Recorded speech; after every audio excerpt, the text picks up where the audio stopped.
Students, आज हम लोग कुछ और बेसिक कंडीशंस देखेंगे। पिछले लेक्चर में हम लोगों ने कुछ बेसिक कंडीशंस देखी थी और उम्मीद करते हैं कि आपने उनकी अच्छी तरह से प्रैक्टिस भी कर ली होगी। तो चलिए इस क्रम को आगे बढ़ाते हुए कुछ और कंडीशंस हम लोग देख लेते हैं। तो आइए शुरू करते हैं। इसमें कुछ फार्मूले भी हैं जो आपको देखना है। तो पहला फार्मूला जो है डिफरेंशिएशन का है, मतलब dy dx of x to the power n। तो ये जो फार्मूला है ये होगा n x to the power n minus.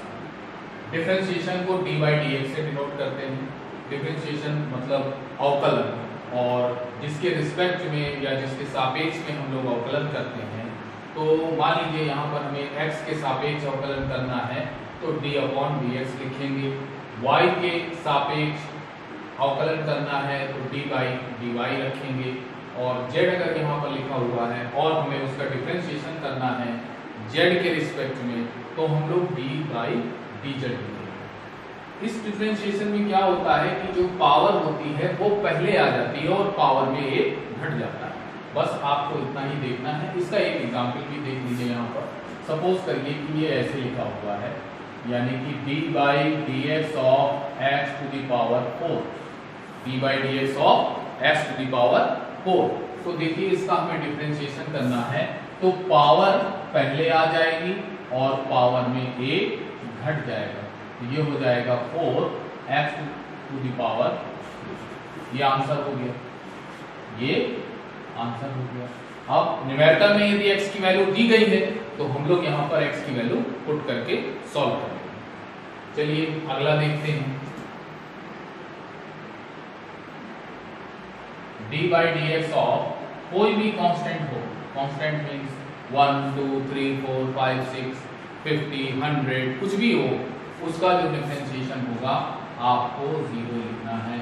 उसका डिफरेंशिएशन 0 लिखना है, और ध्यान रखना है कि जो कांस्टेंट है वो सिंगल हो, x के मल्टीप्लाई में ना हो। ठीक है, सपोज करिए ऐसे लिखा हुआ है d बाई dx ऑफ 5, तो इसको आपको डायरेक्टली 0 करना है। जो मैथमेटिक्स ग्रुप से हैं बच्चे उनको तो ये मैथ्स में पढ़ा दिए जाते हैं फार्मूले, लेकिन जो बायो ग्रुप से हैं उनको थोड़ा प्रॉब्लम आती है। तो ये भी कुछ फार्मूले, ज़्यादा नहीं, कुछ फार्मूले हम लोग देख लेंगे जो न्यूमेरिकल में अक्सर हमारे आ जाते हैं और बच्चे उन्हें सॉल्व नहीं कर पाते। अगला देखते हैं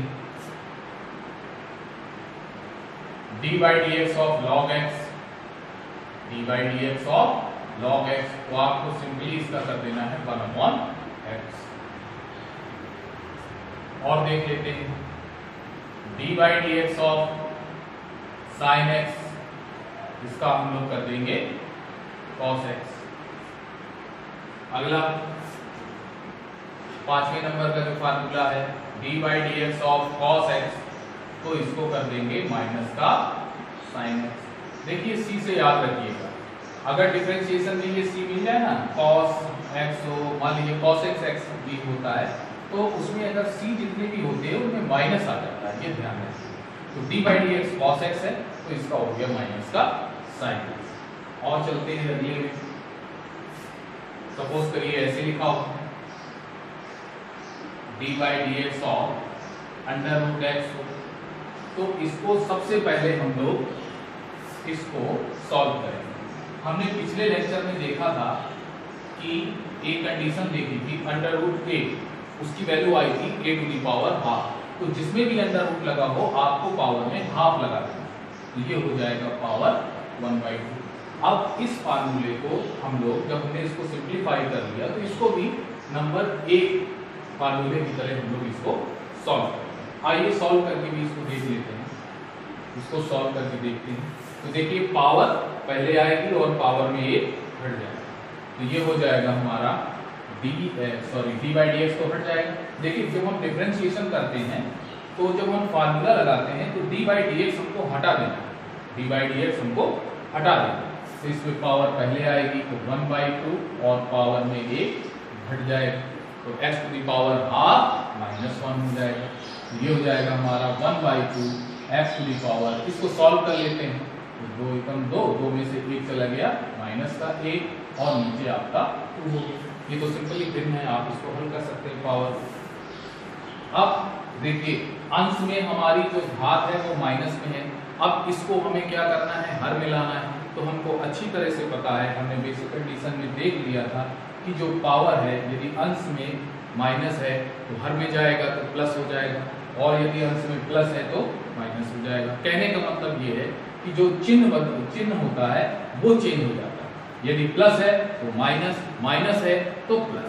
इसी तरह यदि ये हर में होता और इसको हमें अंश में ले जाना होता तो भी चिन्ह आपका चेंज हो जाता।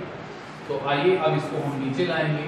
तो ये हो जाएगा 1/2 into x to the power plus का half, x to the power plus का हाफ। देखिए अंश में रखा हुआ था माइनस, तो हमने नीचे ले गए तो ये हो गया प्लस। अच्छा, सपोज करके यहाँ पर प्लस होता तो अगर हमें इसको नीचे ले जाना था तो ये जो है माइनस होता, और यहाँ माइनस है तो प्लस हो गया।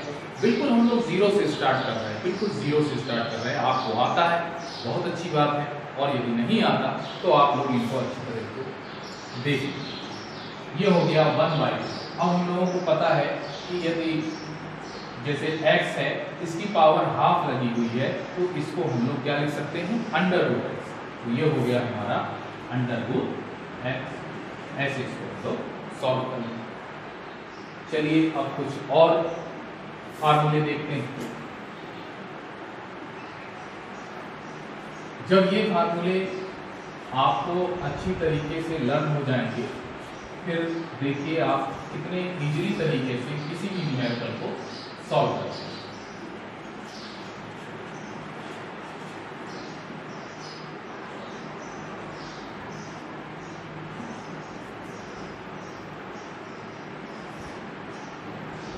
अगला फार्मूला देखते हैं। अगला फार्मूला हमारा इंटीग्रेशन से। इंटीग्रेशन का जो निशान होता है या चिन्ह होता है वो ये सिंपल ही है, x to the power n into dx। देखिए integration x to the power n into dx। अगर यहाँ y होता यहाँ भी y होता तो y to the power n into dy लिखते हैं। इसका फार्मूला होता है x to the power n+1 upon n+1, और ये कांस्टेंट हम लोग अपनी तरफ से जोड़ लेते हैं। ठीक है, वो भी बताएंगे कि हम जोड़ लेते हैं कांस्टेंट। वैसे अगर आपको कांस्टेंट जोड़ना है तो ठीक है, नहीं जोड़ना तो कोई बात नहीं। अगला देखते हैं इंटीग्रेशन 1 dx। इंटीग्रेशन 1 dx इसका हो जाएगा x प्लस। देखिए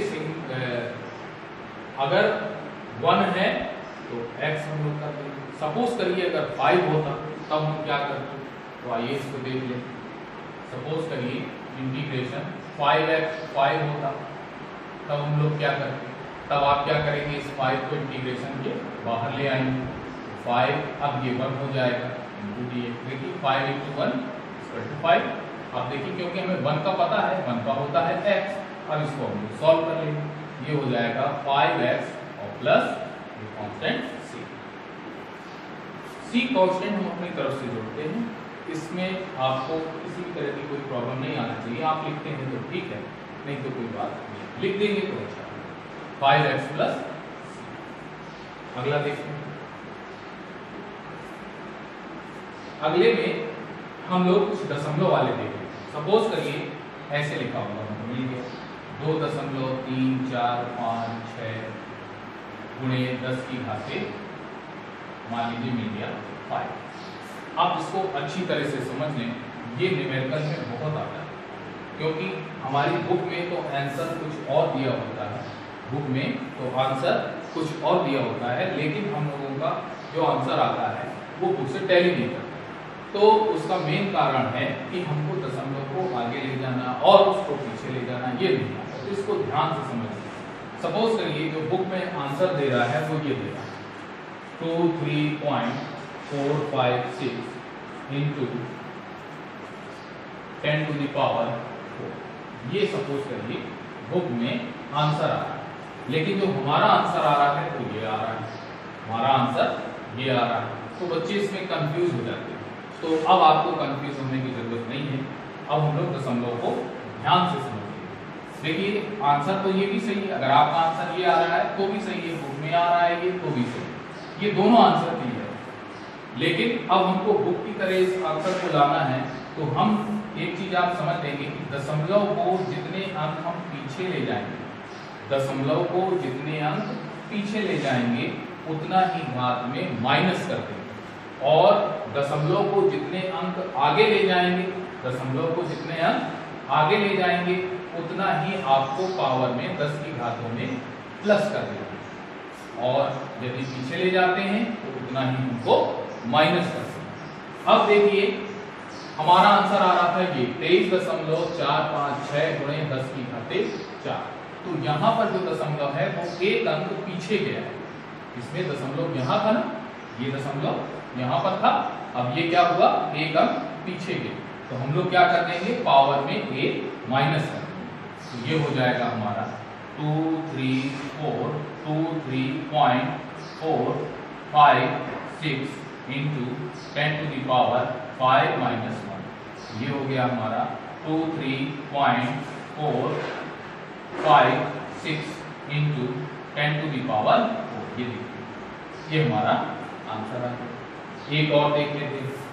सपोज करिए ऐसे लिखा हुआ है, सपोज करिए ऐसे लिखा हुआ है 2351.75 इंटू 10 टू द पावर 2 लिखा, और आंसर हमारा आ रहा है, ये बुक में आंसर आ रहा है 2.3575 इंटू 10 टू द पावर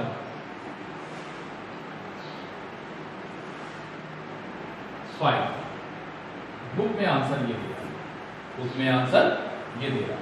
तो देखिए जो दशमलव है वो 3 अंक आगे गया है, पहले ये 1 के बाद था, 1 के बाद यहाँ लगा हुआ है, अब बुक में आंसर में कहाँ पे लगा हुआ है, 3 अंक के बाद लगा हुआ है, तो हम पावर के क्या कर देंगे यहाँ पर +3 कर। तो देखिए जितने अंक आगे जाएगा, ये दशमलव आगे जा रहा है, आगे जा रहा है, और यहाँ पर जाकर के लग रहा है। तो देखिए 1 के बाद कितने अंक हुए, सॉरी दशमलव के बाद कितने अंक हुए, 1 2 3 अंक के बाद दशमलव लगे, तो उतना ही हम पावर में ऐड कर देंगे। ये हो जाएगा 2.3517 गुणे 10 की घाते 2 धन 3। ये देखिए 3 अंक हम आगे गए, तो 10 की पावर में हमने 3 ऐड कर दिए। इसको और